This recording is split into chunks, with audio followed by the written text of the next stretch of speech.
I'm super interested in how things are going to evolve in the future. So this is my way of sort of boiling everything that's happened in the last year down to a good, let's go with 15 minutes. Yes, it will be some hard cuts.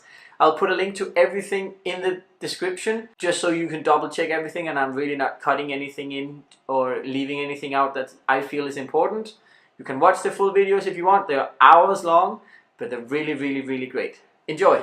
We're living in a time where what is possible is speeding up at such an accelerating rate that it's going to challenge our sense of stability. One of the things that's changing is the cost of things. We talk a lot about the notion that technology is going to cause us to lose our jobs, lose our income. The most near-term impact from a technological standpoint is autonomous cars, fully self-driving cars. That's going to happen much faster than people realize. There are many people whose jobs it is to drive. In fact, I think it might be the single largest employer of people is driving in various forms.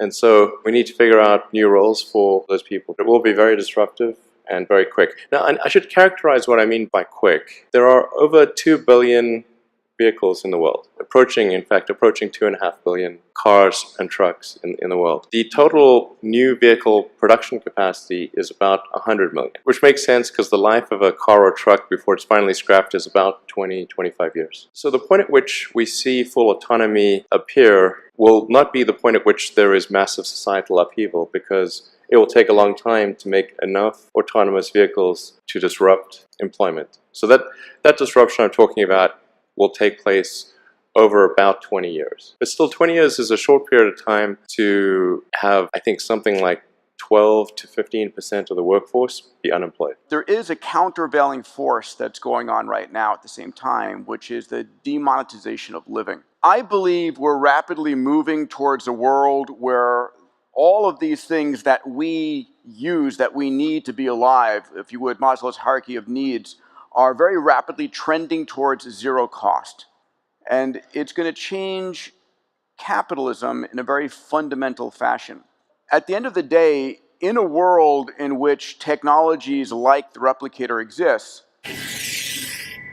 if we had one of these in engineering, we could make all the spare parts we need. your ability to actually create something and have something where scarcity no longer exists, where everything becomes abundant, changes the whole economic sphere of our world. One of the technologies that is taking us in that direction, of course, is the whole notion of nanotechnology, nanobots. And it's extraordinary to see where it can go in the not too distant future, like in the next 20 years, 30 years at the outmost. If I have a nanobot and I ask it to replicate itself 500 times, and I give you each one of those nanobots, you then have the ability to create anything you literally want that is a function of only three things: the energy, the raw material cost, and the cost of the information. And so we're living in a world where you can have a Ferrari, a mansion, or literally anything for near zero cost. We are, in effect, heading towards a world where a lot, not all things, but a lot of the basic things of life are going to be at near marginal cost. What we're seeing is what I call the 6 Ds of exponential growth. Everything is becoming dematerialized, demonetized, and democratized. And as we dematerialize things, as things go from hardware to bits, and the marginal cost of those replicating those bits is near zero, we end up in a very interesting world. The demand for electricity will increase dramatically. So currently, in terms of total energy usage in the world, it's about 1/3 electricity, about 1/3 transport, about 1/3 heating. Over time, that will transition to almost predominantly electricity, which means that the demand for electricity will probably triple. So it's going to be very important to think about, how do you make so much more electricity? We're living in a world where we have 8,000 times more energy hitting the surface of the Earth from the sun than we consume in a species. And as it turns out, the poorest countries in the world are the sunniest countries in the world. An interesting lineup there that shouldn't be lost on you. And as we look at this, 2016, the year that renewables were cheaper than coal, right? Coal will not ever recover. When I look down over LA, I don't see the farms of photovoltaics or the farms of solar thermals. You see rooftops. And of course, what's interesting is that we're going to turn all of those areas into solar collecting, right? This is a kilometer of solar road deployed in Normandy, and Tesla selling its solar rooftops. You saw these numbers, the actual number now that Ramez mentioned at 2.4 cents per kilowatt hour. And of course, to have abundant near-free energy, you need storage. Now this is the Gigafactory out near Reno. This is just a cute house from Desperate Housewives or something. What on earth is going on here? Well, this illustrates the picture of the future that I think is how things will evolve. You've got an electric car in the driveway, and then that house roof is a solar roof. You can adjust the texture and the color at a very fine-grained level. When you're looking at the roof from street level or close to street level, the tiles look the same whether there is a solar panel behind it or a solar cell behind it or not. If you say were to fast forward to, say, 15 years from now, it will be unusual to have a roof that does not have solar. Okay, so the key to the economics of the cars, the semi, these houses is the falling price of lithium-ion batteries, which you've made a huge bet on as Tesla. In many ways, that's almost the core competency. And you just have to build the world's largest manufacturing plant, kind of double the world's supply of lithium-ion batteries. Yeah. Is with this guy. What is this? Yeah, so that's the Gigafactory. The progress so far in the Gigafactory. And capable of producing like 100, eventually like 100 gigawatt hours of batteries a year. 100 gigawatt hours. We think probably more, but yeah. And they're actually being produced right now already here, right? Yeah, we're in production already. You guys put out this video. Yeah. I mean, does that speed it up, or that's the slowed down version? So how fast does it actually go? Well, when it's running at full speed, you can't actually see the cells without a strobe light. It's just blur. Help us picture this. I mean, how many gigafactories, if you like, does it take to get us there? It's about 100, roughly. It's not 10, it's not 1,000, most likely 100. And you're planning to do a Tesla, or at least announce another two this year? I think we'll announce locations for somewhere between 2 and 4 gigafactories later this year. Yeah, probably 4. Whoa. The fact that Elon's prediction that 100 of these gigafactories worldwide give us all the storage we need for a fully electric economy is pretty significant. Let's look at transportation. At Abundance 360 this year, I spent time with Jeff Holden. His prediction is that we'll have fully autonomous Ubers on the road within 2 years. This is pilotless, driverless, fully autonomous Ubers. And as part of that, electric autonomous cars are 10 times cheaper than owning a car. So that's a fascinating, even if it's just 5 times cheaper, 10 times cheaper, all of a sudden becomes something that if you own a Maserati, you're going to park your car, you're going to sell your car, you're going to part your car, you're not going to use your car. Because when you have an autonomous electric car that's that much cheaper, that's that much more convenient, it's like you don't use your old, well, most people don't use their old film camera. You put that away and you're using your cell phone.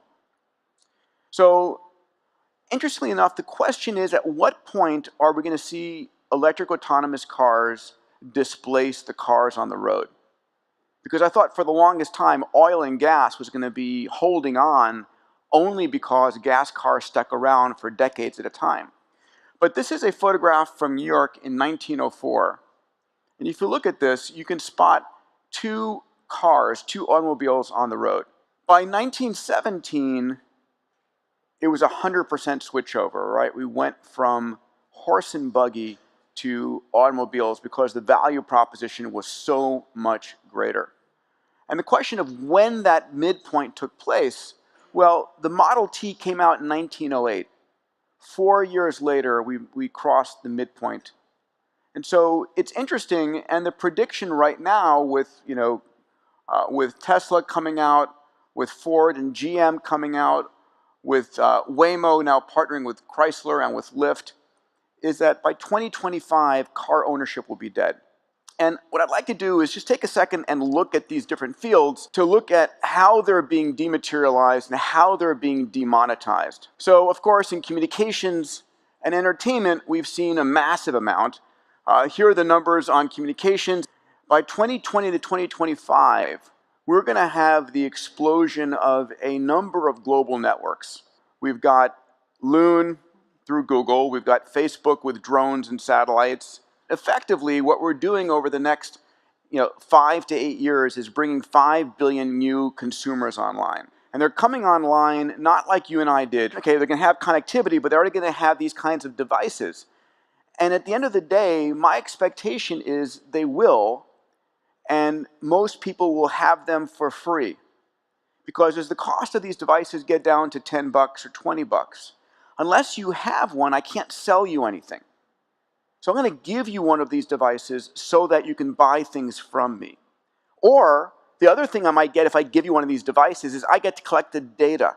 I get to collect and understand what you want, because data is the new gold. Machine robot is taking over. There will be fewer and fewer jobs that a robot cannot do better.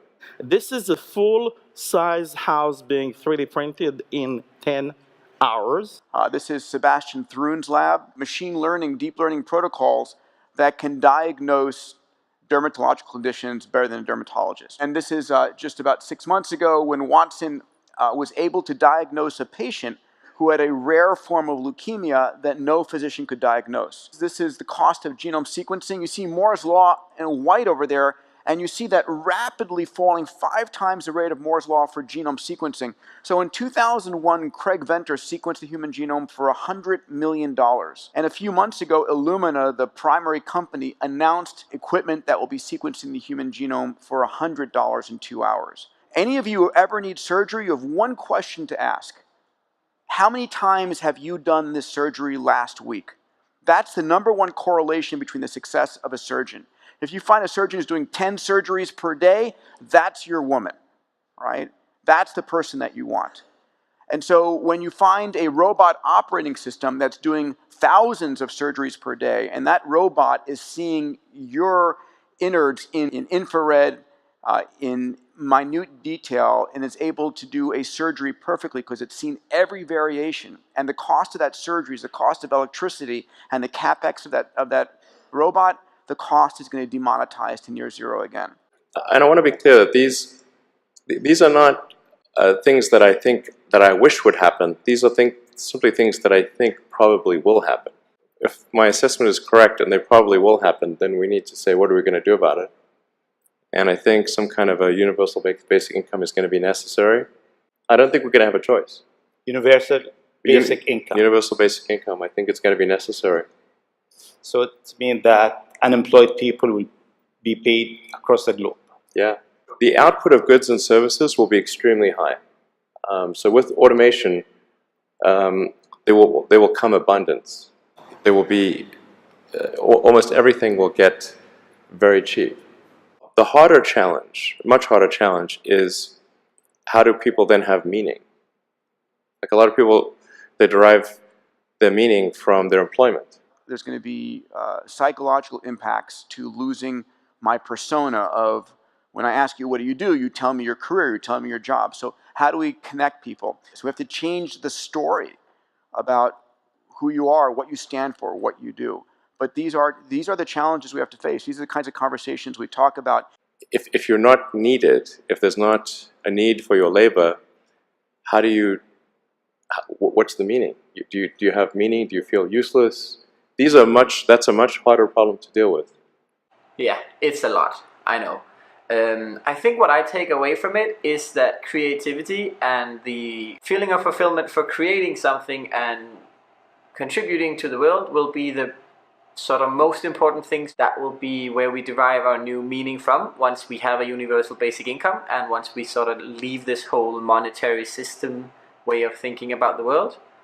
It's super messed up though, and no one really knows. I mean, it's still really interesting to think about, right? Let me know in the comments down below what you agree with and what you don't agree with. I really hope we can have some great discussions about this. And yeah, I'll see you guys next week. Take care.